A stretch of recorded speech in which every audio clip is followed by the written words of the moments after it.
days at the stick. From who's got it better than us to brick by brick.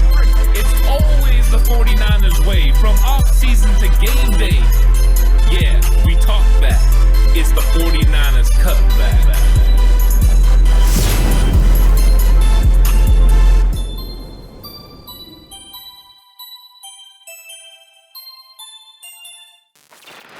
It's 49ers Cutback Podcast time. We have news on Javon Kinlaw. He will be out. He'll be on the IR. He had season-ending surgery. And then there's more topics. Of course, Brandon Aiyuk again, Alex. But the 49ers news never quits. Nope. We will never be 100% on this team, probably in any season, and especially on the defense this year. They're going to have to overcome the big loss of Javon Kinlaw.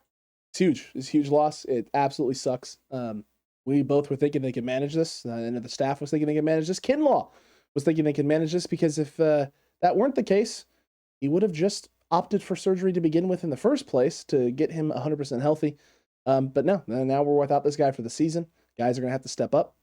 It's unfortunate. It sucks. The good news is that Maurice Hurst won't be out forever. So that's good, but he's going to be out for an extended period of time. Make sure you hit the like button, hit the subscribe button if you haven't already, that notification bell as well, because you want to be notified for the reaction show after Sunday's game. And hit it, because I can promise you we'll never go on season-ending IR. Also true. We won't go on season-ending IR around here. That is accurate, and we're made of the right stuff. Definitely made of the right stuff around Something here. John Lynch likes to say a lot. Made of the right stuff. Made of the right stuff around this podcast. Hey, John, just saying, you can always count on us to report the news. It's the right stuff.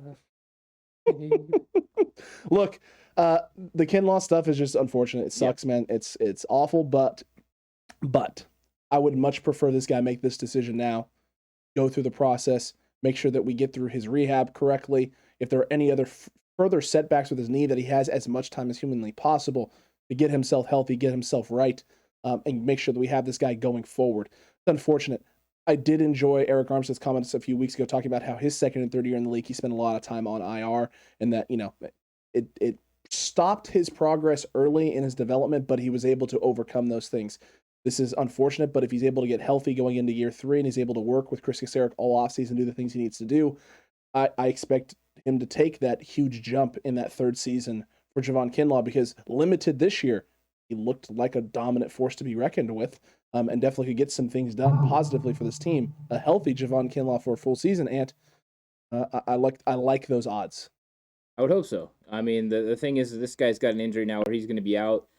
So next year, it's going to be all eyes on him. He might as well be Tupac. He's got to get out there and he's going to have to execute. He can't fall off, because people are going to be coming for him now. He missed the season. And even though Nick Bosa missed his second season and was a first-round pick, it was different circumstance, because Nick showed what he could do in that first year, where Kinlaw had a little bit more of a learning curve. He's more of a player that's more of a developmental talent compared to what Nick Bosa was. He was so ready to go. So there's a little bit of a different element there, but everyone's expecting Javon Kinlaw to live up to the Buckner hype, how Buckner played and that ability level.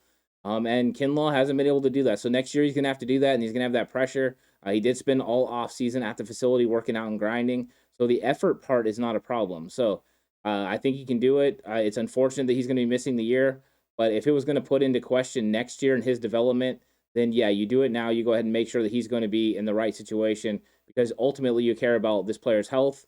Because when it comes down to it, the production is going to be there next year, where it's not going to be there this year. I think they're weighing it and being like, we're going to get this amount of production from Javon Kinlaw this year. He's not going to develop. Is it best just to get this thing figured out right now? That way he can come back full speed ahead next year. This might be the first domino to roll. We'll see what else happens with these other players.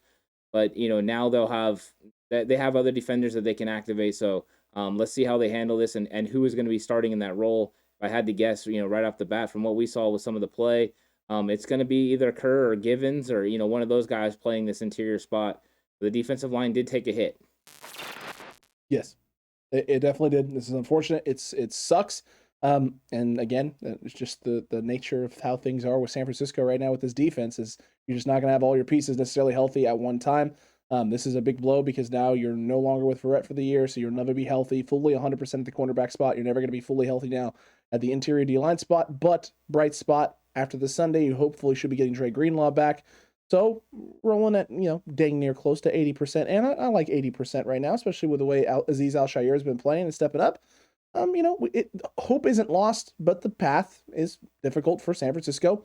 Yet again, the path to get to where you want this football team to be is tough. The road ahead is tough. And Brandon Aiyuk struggles offensively have played a role in that as well. They're not willing to call it a slump. They're not calling it a sophomore slump. They're calling it a sophomore struggle.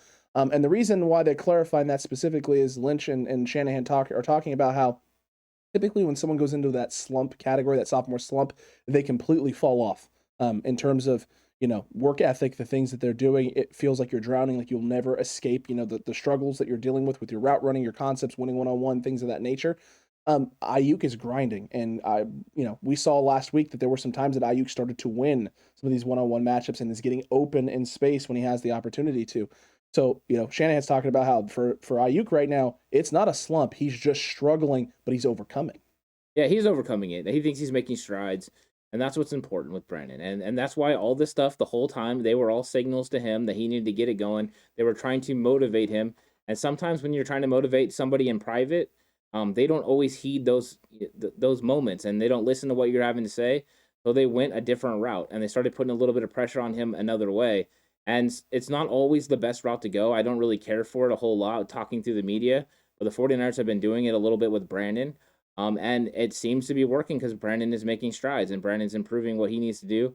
So hopefully we're going to see improvement during this season. We're going to see more production as the season moves on. I think we will. There are moments in each of the last two games where he's open. He's just getting missed. There are opportunities for him to have big plays. And I think once those, happen, it'll just keep stacking on itself. But, John Lynch talked about how this isn't sustainable going to Deebo Samuel all the time and just letting, going through one guy. They're going to eventually try to take it away. So some other people are going to have to step up. Now in Arizona, we're going to have George Kittle back. So that's going to be huge. But Brandon needs to be one of those guys that wins, because when you get Deebo, Brandon, and George Kittle all out there together and they're all able to win, then that's when you become a really tough offense to stop. That's when they can't go and put 8, 9 guys in the box and stop this run game. It will change the way people play the 49ers on defense. So we need Brandon Aiyuk to excel. He needs to play better because we need him to step up and be that Devontae Adams type player for us. Yeah. That's the whole reason they took him. That's why the Packers were so high on him, is they felt this guy could be, a superstar wide receiver in this league for a football team, for their football team. And the Niners, same thing. Kyle Shanahan's looking at this guy as being their one, being their beater, right? Their man-to-man beater, their zoned beater. He's your dynamic tool that you can use in the pass game in a variety of ways. He takes the top off the defense, so guys have to sit off. When they have to sit off and play cushion and give him space, then Aiyuk tears you up underneath. And then when they put the pressure and trying to roll the safety over the top, you kill him with George Kittle, you kill him with Deebo Samuel until they go back to base. And then when they go back to base, you go right back to Brandon Aiyuk and repeat the process and the cycle all over again. That's what they're viewing this guy as. And yeah, he's not there yet. He is getting back to form, to what we saw last year, where he had the creative route running. He would beat guys with the creative route running. He wasn't taking too long to get in and out of his breaks and in and out of his routes. This year, struggling with the consistency, struggling to know when he should and when he shouldn't, when he should build off previous routes and previous opportunities and just, take what he's already done, put it back out there again, make someone play you a certain way consistently, and then take advantage with your creativity and your speed and your physicality. He's not doing that right now. But he's getting closer, and Kyle keeps talking about how he's getting closer. So that is promising. It makes me feel better about where his progress is at.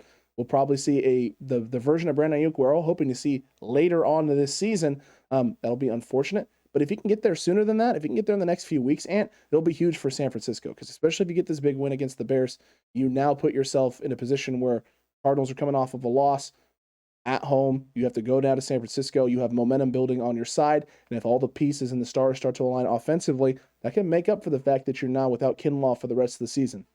We've been saying this all year, that if your offense isn't playing necessarily their A+ game, right, that your defense can carry you for some time, for a little bit of time until your offense can get it figured out. Defense has been doing that and keeping us in football games. Offense, though, hasn't even been playing average football. It's been playing below average football.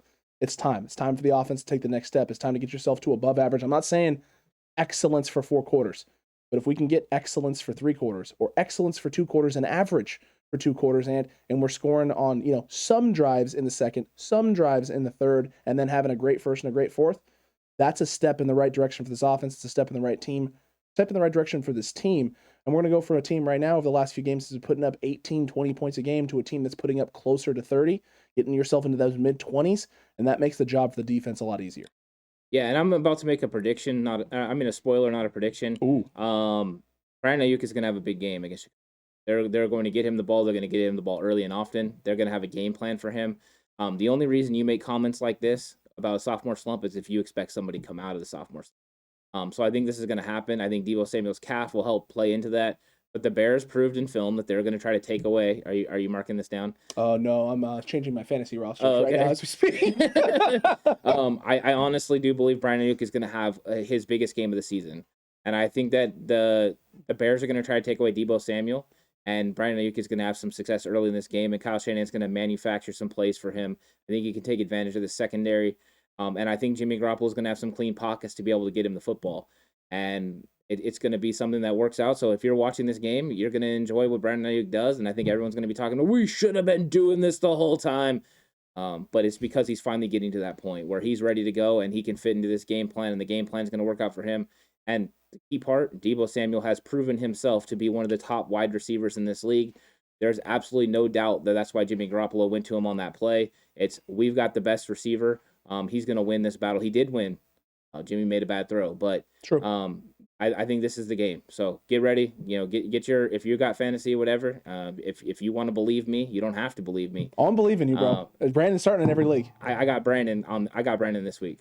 Every league. I'm pulling the trigger. I was feeling the same thing, but my eyes, I've been seeing it, and there's no consistency. It's one of those things where, as a fantasy too, sometimes you want to just sit and wait until the guy has that game, and then it's like, okay, cool. Now I'll start giving you some love. I got a couple leagues. I got nothing to lose. I mean, I'm sitting right middle of the pack, or in one of my leagues, dead freaking last with no wins. Let's go, Brandon Aiyuk. Yeah, let's go, Brandon Aiyuk. I think there's opportunities in the way that the Bears play defense. There's going to be opportunities for him to get open, not only intermediately, but a little bit farther down the field. True. That 20 to 25 yard range is where Brandon can be successful. And with the fact that you might have a weakened pass rush from the Bears, that means they have more time for these big rollout plays where Jimmy can actually fire the ball down the field. True. A lot of that belief is why I think Brandon Aiyuk will have, the game that he'll have. But I read into comments like this. When you make comments like this openly, there's usually a reason behind it. All right, let's see it. I want to see it. Brandon Aiyuk, the sophomore struggles. Could this be the end of the sophomore struggle chapter, Ant, and the beginning of the sophomore rise for Brandon Aiyuk as he tries to, rise like a phoenix from the ashes that is this 2021 season, and just become the man that we all thought he could be, the receiver, not the man, because he's a good guy. He is the really receiver that we all hoped he was going to be, and that some people were pegging as a 1,400-yard receiving season. That is out of the realm of possibility, but a 700-800 yard season down the stretch here through these last 10 games would be nice. And it's entirely doable. Brandon Aiyuk's done that with similar amount of games in a season left. So, Brandon, get it together. Let's see it. And that will help the game plan for Sunday, Ant, because the game plan for Sunday now changes and shifts a little bit with no Javon Kinlaw out there, with the injuries to Jaquiski Tart, the question marks surrounding Azeez Al-Shaair and what's going on with him, and whether or not he's going to be activated and good to go, or whether or not he's not going to be on the football field. There's questions on the defense, so the offense has to be able to step up. You're saying they can get the ball to Brandon Aiyuk. I think you're right. The key is going to be them winning at the point of attack. We saw the Tampa Bay Buccaneers in the All-22 film preview over on Patreon. It's up right now. If you haven't watched it, you're not on Patreon. Shame. Not really a shame, but you could go watch that and feel a lot better about the 49ers and what they can do. The Bucs did a great job of mixing up in their run scheme, their run fits, one-on-one blocking schemes in which they win, and double teams at the point of attack in which they absolutely destroy when they do that and create huge running lanes and force the Bears into situations where anytime there's play action, 1st and 10, 2nd and medium, 3rd and short, you have to respect the run game. You have to fly and bring guys up in space, and then it opens up the rest of the field, something Kyle Shanahan's very good at. We even saw a play call, Ant, a reverse for the Tampa Bay Buccaneers, literally ripped from the 49ers playbook. Yeah, 100%. And you get those guys flowing the wrong way. And they got very fast linebackers. I know Danny Trevathan's supposed to be back, but you got Roquan Smith, and then you got Alec Ogletree, and they're all built on speed, predicated on speed, those interior two linebackers, and they're going to fly. And so, yeah, you can catch them in those situations. That's why gap scheme and those type of things where you get misdirection are another thing that works. But you also want them to jump on the play action. So you got to establish this run game. Do I feel like they're going to put 8 in the box? 100%. They're going to put 5 guys at the line of scrimmage. They're going to make sure they have 8. They'll probably walk a safety up. They did a lot of things with their safeties where they showed 2 deep and then a safety would come up late to try to confuse what you're looking at in your coverage. Occasionally it worked and they got Tom Brady confused. We'll see if they're able to do that. I think the 49ers can make their game plan more basic to where it's easier reads for Jimmy Garoppolo and he's able to get them in and out of different sets. But I think there's avenues for them to be able to attack inside run game and outside run game. The fact that the Tampa Bay Buccaneers were winning one-on-one across the board, offensive line versus defensive line. You have Hicks that's dealing with the groin injury. There's going to be opportunities for the 49ers to win. I still think they double at the point of attack with Mack and Brunskill a lot of times and give Brunskill help, but you can help disguise your weaknesses a little bit. This is a week that you can disguise your offensive line and get some things going. This is it. But I do think this run game is going to be very creative. I think they're going to be able to run outside zone, inside zone, and gap scheme. Mm-hmm. And yes, dial up the reverses when necessary. That's another reason I think fly sweeps, reverses, those kind of things will be open. And also, I think the fly motion is going to come into effect because they're going to want to get those linebackers' eyes going one way, get them reading that, and then come across them. All you have to do is get them to freeze, and you can get one of these receivers behind them for big plays. So RPO style looks as well for Jimmy Garoppolo, another thing that's going to be open. And something that he's going to have to execute on. Yes. Because he missed on a couple what we thought were RPO situations the last week against the Colts that if he goes the other direction with the football ends up being big plays for the 49ers offense. So RPO looks, RPO situations, hone in on those read keys and make the right reads because when Kyle Shanahan is dialing up RPO plays, there is definitely a key to read. There is definitely a big opportunity if we go the other direction than what we've been doing right now. So again, Kyle, putting this team in really good spots, it comes down to execution with this football team consistently. Again, weakened, depleted Bears defense, some injuries with the secondary, some injuries with their interior D-line, injuries with their edge rushers, coach on the COVID list, potentially not on the sidelines. A lot of question marks for this Bears football team. Tons. 49ers offense, no excuses this week for you to come out, whether that's running the ball up the middle, whether it's getting the outside zone going, whether it's the gap scheme, whether it's your fly sweeps, your reverses, whether it's play action passing, or whether it's just straight dropbacks. No excuses. You're not going to be getting the best version of this Bears defense, so bring the best version of yourself out there. Get up early. Make Ants, wow, that's bold, come true. 2 straight scoring drives to open up the game, get that 14-0 lead. Defense creates a turnover, and you put yourself in the same position. That's bold. True. Fred Warner pick 6. That's true. You did say that. I don't know about the pick 6, Ant, but I'll just take the turnover and positive field position after your 2 opening scoring People drives. People are saying he's invisible. Watch. Are people really saying Fred Warner's invisible? 100%. They're tweeting that he's invisible, that he's 40th according to PFF. He's not as good as his contract. We gave contract to another guy that doesn't deserve it. I hate people who don't watch film and then talk, Ant. I don't like it. Wait. You actually have to watch it to You need to understand. Yeah. Wait, what? Yeah. No. I can just listen to what people say. Fred Warner's garbage. Do they realize the reason why Azeez Al-Shaair has as many opportunities to make the plays he has right now is because teams are literally focusing all of their attention on Fred Warner and daring Azeez Al-Shaair to be the guy to make plays, and he is? No, they don't realize that, but that is 100% what's going on. Azeez is taking advantage of those opportunities. Yes. But that's why a lot of times people will be like, oh, Dre Greenlaw's better than Fred Warner, or Azeez is better than Dre Greenlaw. No, some of it is what the other guy is doing to help you out. Dre Greenlaw Dre Greenlaw had an incredible rookie season. Never once did a team spend this much attention on one linebacker because you had for a good chunk of that season Fred and Kwan Alexander. You had Kwan Alexander and Fred with Dre Greenlaw. When Kwan went down, Dre Greenlaw already had a bunch of starts under his belt. He was very comfortable in the defense. They didn't test them that way because you had 2 technically still at that time. People still consider Fred Warner at that time in 2019 a question. He was a good linebacker, but is this guy one of the elite linebackers in the league? Yeah, back then he was trying to get to the Pro Bowl. Now he's an All-Pro. Yeah, correct. 100%. It was different time, right? They weren't testing Dre Greenlaw in that way. They were picking and choosing which guy, and both guys, when the moment arose, stepped up and did what they needed to do. Now teams are like, hey, don't even mess with Fred Warner. Can we send 2 guys out there to occupy him in space and see if Azeez can fill and step up in the hole and make a play? I guess that's what we're going to do here. They're doing that a lot. I would. I mean, yeah, exactly. You take out the best linebacker and you say, okay, can the other guy beat me? And Azeez has proven right now that he can play at a pretty high level. That's why I'm so excited when we get the 3 linebackers together, because then we get those base 4-3 sets. and these guys are able to get into those run fits, you won't have the problems that we're having right now with Marcel Harris, doing a little bit of technique issues that are a little bit off. But like I've said a million times, poor Marcel Harris is learning how to play linebacker for the first time. This is a guy that's learned safety. And so when he's making mistakes, they're technique mistakes. Yeah, he's also the vision, right? Seeing things differently. When you're in a confined box like that's different than seeing it from, behind. There's a lot more movement and things going on that's in your vision. So correct. I understand why he's having those struggles. It'll be a couple years before he really establishes himself as one of the better linebackers. I think he has potential. He's a hitter. He's a good tackler. He's fast. He's decent in coverage as a linebacker. And there's even times where he sees things correctly and gets himself to the right area and then just doesn't execute. Yeah.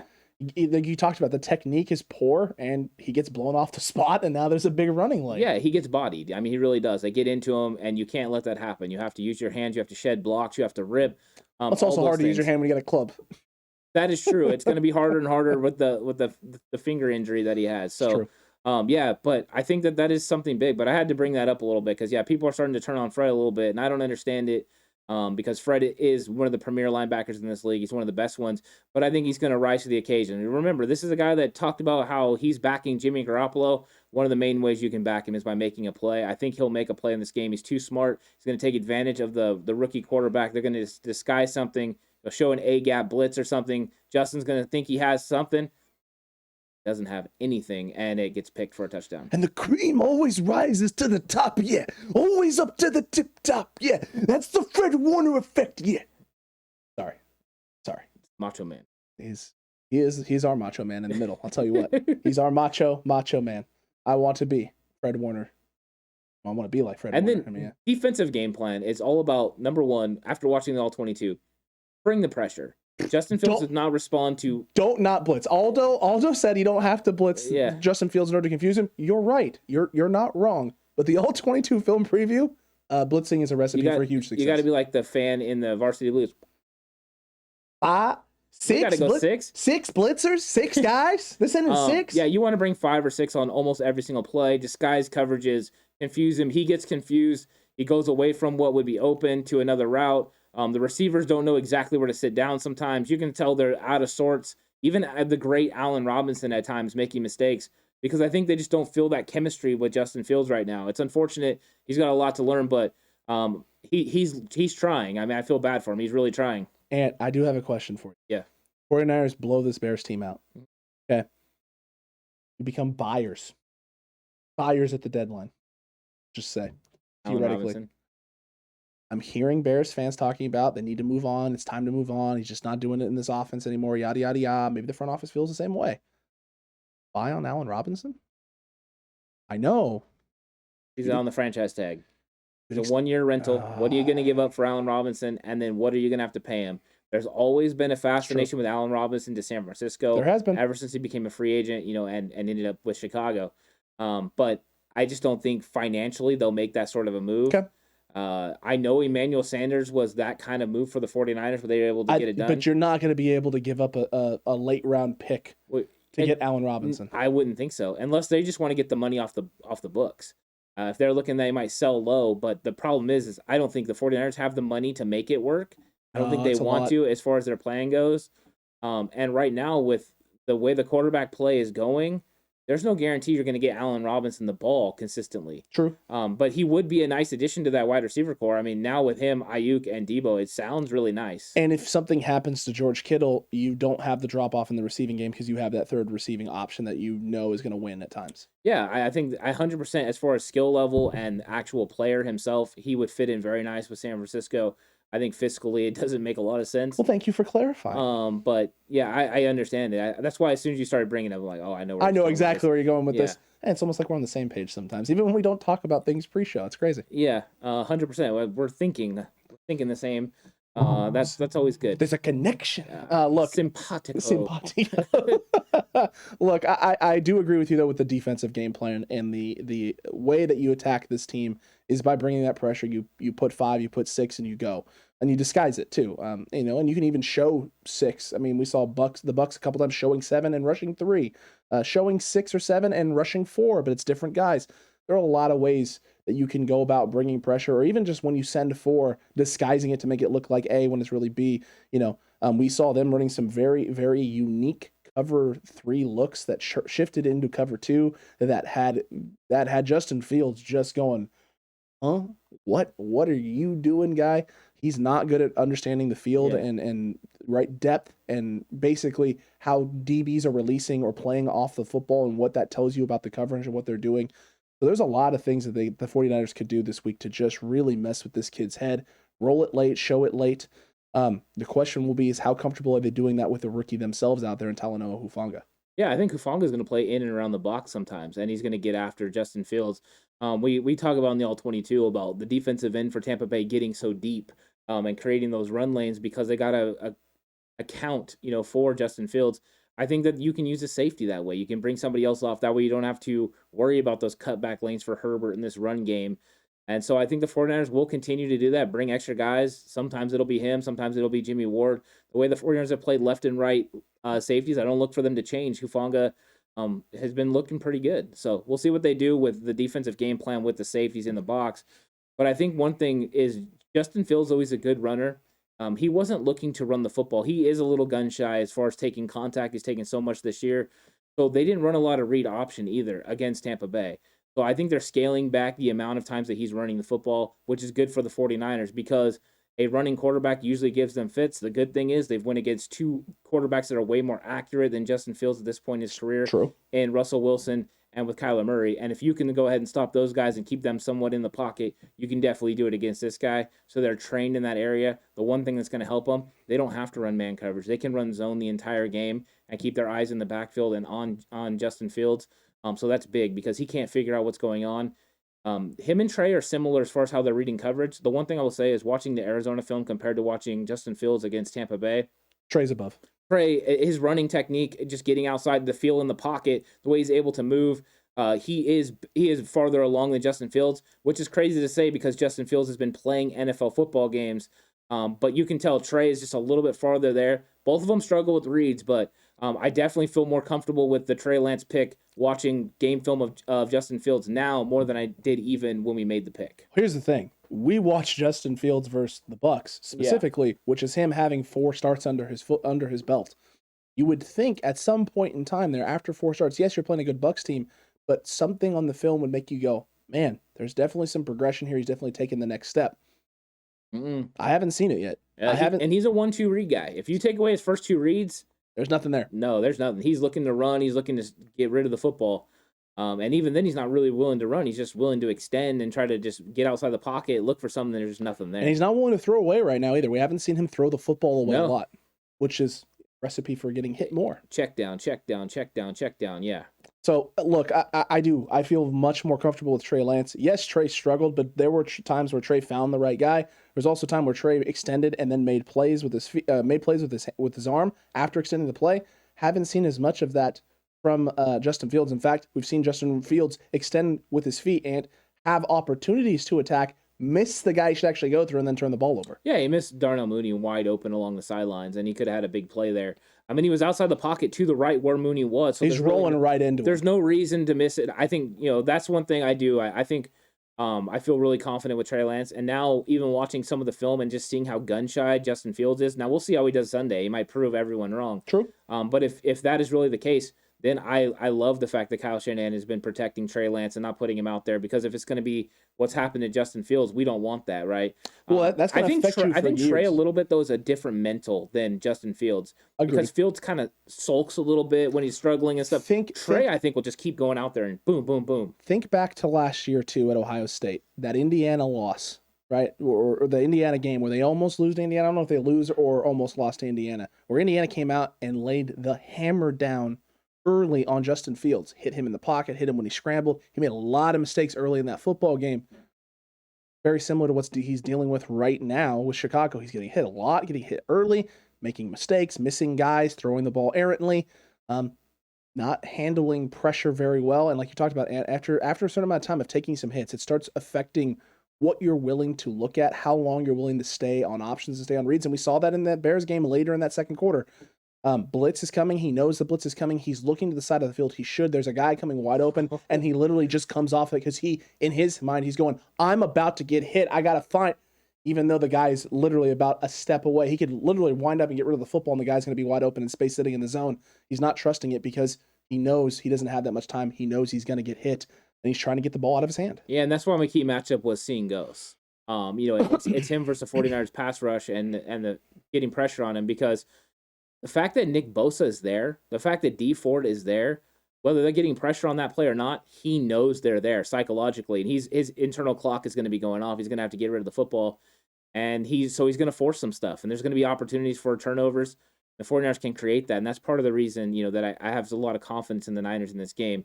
And it's rookie stuff. It's stuff that he's going to learn. He's going to get better, and this guy's going to be a successful quarterback in this league. But right now it's a 1-2 progression, and it's all clock. It's like, when he gets to about 2 seconds, he starts getting happy feet. He starts getting worked up. He's not sitting, there comfortable in the pocket. So yeah, Nick Bosa. If Nick Bosa gets to him early, after that, he's just going to start taking steps away from Nick Bosa every single. Accurate. Yeah, it's just the reality of the situation. Look, Cutback Crew, there's a lot of opportunities for the 49ers to attack this Bears team, whether that's disguising coverage, whether that's blitzes, whether that's rushing with your front four, whether that's showing 6 and rushing with 4 different guys than what Justin Fields is anticipating. There are a lot of ways defensively to attack. Offensively, there's a lot of opportunities for one-on-ones. There's a lot of opportunities for middle-of-the-field zones, play action, huge this week, but it all depends on that front. Establishing early, taking care of business, getting that run game going. If the 49ers can do that early in this football game, get a lead, and they can roll to an easy victory, make this as humanly difficult as humanly possible for Justin Fields. Get yourself going in the right way momentum-wise, because right now Arizona is starting to reel a little bit. You're seeing it. Kyler Murray's getting banged up. J.J. Watt going down with injuries. People starting to question Cliff Kingsbury now in the play calling in the red zone.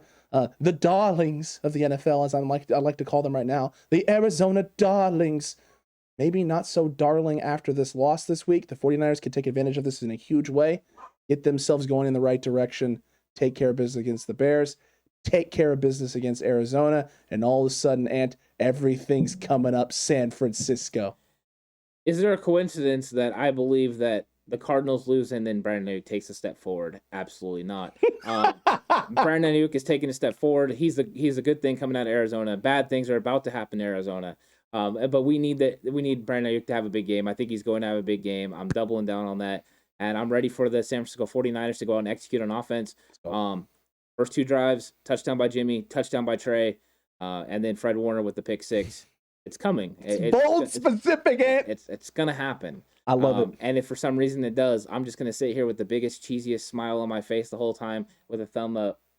Like I may have to do a YouTube short of as Fred Warner picks it off. We can just do we can do a replay of the Water Boy when they throw the ball and it pans over to Farmer Fran and he's just as Fred Warner picks it.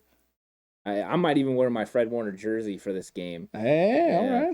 All right. I haven't worn a jersey for a game this year, so I mean I've worn one, but I've specifically stayed away from one jersey in particular. That was Jimmy Garoppolo's. It may be time to whip that out this week. Ooh, I like it. Maybe time to pull out the Jimmy G jersey. I might go Fred and have the Kittle one waiting for Arizona, unless I get a herd. Unless we get a herd sighting, and then all of a sudden. Yep. Get it on. It's ready. Get it on quick. Cutback Crew, we hope you enjoyed this. Make sure you comment down below. That's right. You're upset about Kinlaw. This guy's a bust. Yep. You need to tell us that he's a bust. You need to yell it as much as you need to. Okay. Vent. Go ahead and let it out. It's okay to be frustrated right now. Kinlaw's going to bounce back. He's going to be better. The Aiyuk sophomore struggles. Is it really Aiyuk or is it all Kyle Shanahan's fault? Let us know down in the comment section below. And what the game plan should be for Sunday. Are we completely wrong and it should be something else entirely? They just need to throw the ball 60 times. They need to not let Jimmy throw at all. It needs to be the Trey Lance show. We want to hear from you. Make sure you're leaving it down there in the comment section. And don't forget to subscribe, hit the like button, hit that notification bell as well, and join the over 2,000 of you now who are members of the Cutback Crew. Holy cow, Ant. Yeah, thank you. We appreciate it.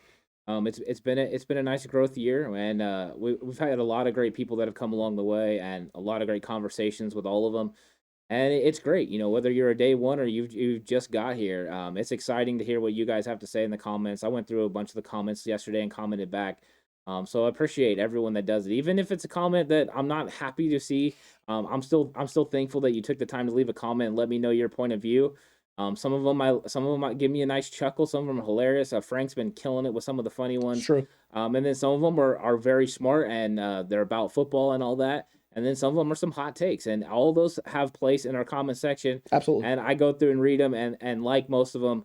I'm sorry if I miss yours. I'm really trying to know. Alex does too. Try to get onto all those, and it might take a little bit of time, but we're gonna try to continue that conversation with you. So continue to do that, and it's gonna be a fun rest of the year. No matter how the season turns out, we're all 49er fans, and we all enjoy the conversation. We really do. And like Ann said, whether you're a day one, whether you're new here to the channel, or whether you're another YouTuber who just is supporting this channel by coming on and doing the Know Your Opponents, Lawrence Owens, right? Tyler Menting, Mr. Aldo Gadina from the Barroom Network, John Chapman. I mean, he's been a huge supporter of this podcast. Yeah. He has been absolutely incredible.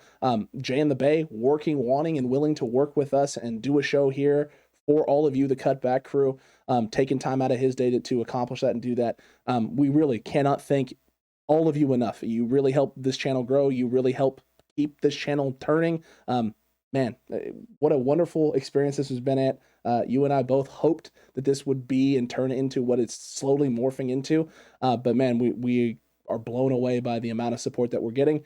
And you can guarantee, you're not wrong. You said this at the beginning of the show, Ant. You can guarantee this podcast is not going on IR for the season. Never. No, we will be here. We're in it for the long haul, so we're going to see where it ultimately turns out. But no IR stays for us. None at all. Cutback crew, though. There are other people on IR, but we are getting guys back from IR. Guys getting healthy. This team getting healthy at the right time. This podcast staying healthy all season long. We'll see you for the reaction show, and until that time, stay safe. Remember, the right way is always the 49ers way.